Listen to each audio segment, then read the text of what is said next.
Hey everybody, welcome back to another video within the Generative AI series, and in this video we'll be taking our embeddings one step further.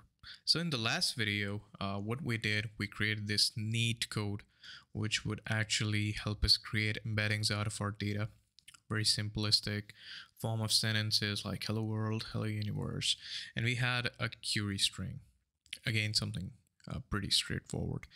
So if you haven't seen the video, I'm going to hook it up in the info cards. Go check it out. It would just help you gain more context before you continue with this video. So what we did in a very summarized fashion, we generated embeddings out of our query string. We created embeddings out of our data. And we sort of compared both of these embeddings through cosine similarities, and we shortlisted the most similar ones. So what we had here is something like this. All right, so we get all these sentences and their cosine similarities, and we had our top similar sentences over here. So our query string was how have, how have, and the top value that we get is what's up, how have you been doing? So this works perfectly great.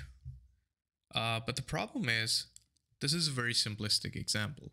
And obviously, considering the real life scenarios, we can have like huge amount of data. You can be asked to, convert a book into embeddings and sort of find similar citations against your query. So that's like one use case. But obviously, with this particular example, we cannot move forward with scaling our solution to accommodate such huge data sets. So how do we actually wrap our heads around such a use case? So what we are going to do in this particular video is we're going to use ChromaDB to store all of our embeddings and do the heavy lifting for us. So ChromaDB is a vector database, and I already have a video on ChromaDB. So if you're not aware, if you're not very well accustomed with vector databases or vector stores, so you can go check out my video on ChromaDB. So it actually caters all those concepts in detail, like how to use ChromaDB and what kind of storage it offers and what kind of facilities it offers. So in summary, ChromaDB offers you to store all the embeddings, and it also offers you that you can provide it with a string, or you can query it with a string, and it can return you the similar citations or similar chunks of data that you actually store in it. And alongside with that, I'm going to use recursive character text splitter from LangChain text splitters. So what it does, obviously, so let's say this is my document, and this is like a more sequential form of the document instead of just, simple strings that we had here. So this one's a bit more verbose, and it has two paragraphs. The very first paragraph talks about C++, and the second paragraph talks about Java. So pretty straightforward stuff, but imagine, these are just two paragraphs. What if you have like 1,000 paragraphs? What would you do then?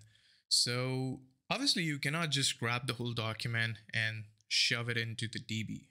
So that's where the problem arises. Remember, there's a lot of computation involved. So, and I can show that to you in my previous video, the one that we just talked about. To actually compute the cosine similarities, you have to take a dot product of each vector.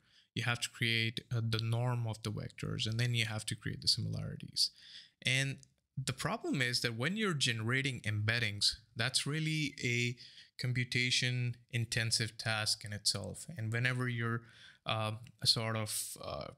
calculating cosine similarities against those embeddings, that's again a computation intensive task. So you cannot just grab your document and throw it into the database. Obviously, you can save a lot of computation by just being smart, by just being working a few tricks. And one of the best tricks that you can pull out is through LangChain text splitters, which actually chunks your documents into different sentences. So we're going to talk about it in a bit. So yeah, this is our standard, pretty much. We've imported everything that we have needed. We have a .env file. We grab our OpenAI key. We initialize our OpenAI client, and then we have supporting variables for our Chroma client and collection that we're going to create. So the very first method is pretty similar. If you're coming from the previous video, this is exactly the same method that we're using here. We're just creating a Chroma client and we're creating a collection test. So that's everything within this method. And the very next method is splitting our documents. So we're grabbing this programming.txt right here. We're reading that file, fetching all the data that it has. We're initializing our recursive corrected text splitter from LangChain, and we're giving it a few variables. So the chunk size here is 150 characters. So I need my sentence or my very first chunk to be this much long. It should have like 150 characters, and it should have like a chunk overlap for 50 characters. So what chunk overlap is, let's say you actually chunk this particular line till here. So it says C++ is a powerful and versatile programming language, but that's your very first chunk. But the rest of the context is still continuing within this paragraph. So to accommodate some form of chunk data that supports supports the context overlap, we provided with a chunk overlap variable with 50 characters. And our length function is the standard length function within Python. And here we throw in our data that we fetched over here, and we do a few manipulations over here to create a array out of it, and yeah, that's pretty much it. So in the very next method, we add our data to our collection that we created over here within the ChromaDB. So we split the document.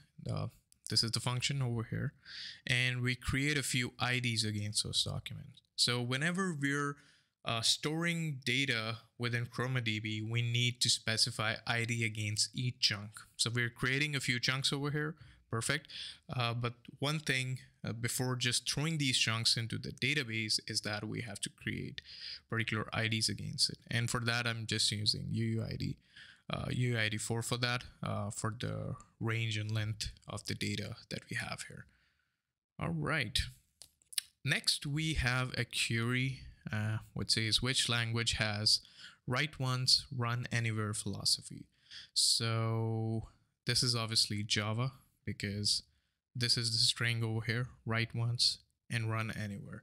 So what I want to do, I want my program to sort of grab this chunk and refer me towards Java. So that's what we need here.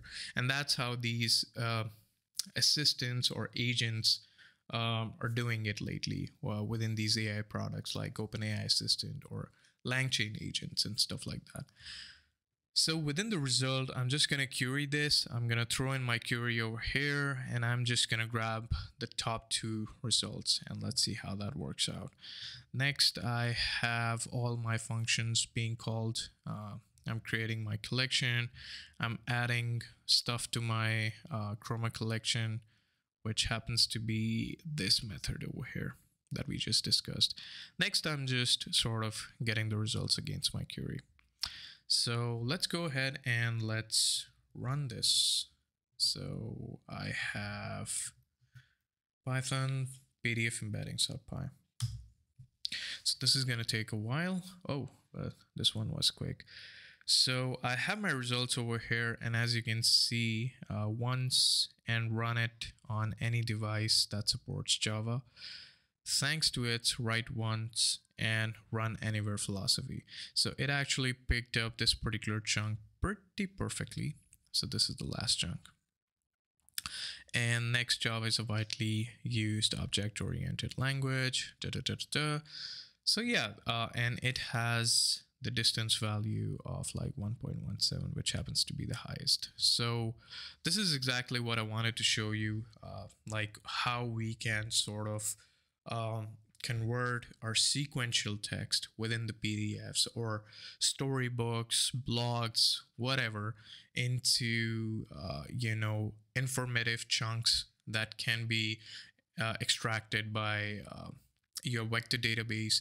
And most importantly, we actually created the vector database for our own convenience. So we have already run through the logic of uh, you know uh, calculating cosine similarities and stuff already in our previous video. We can also do that by that convention, but this is just a bit more cleaner and a bit more straightforward to understand. So yeah, that's it from this video. Thank you for watching, and I'll see you in the next one.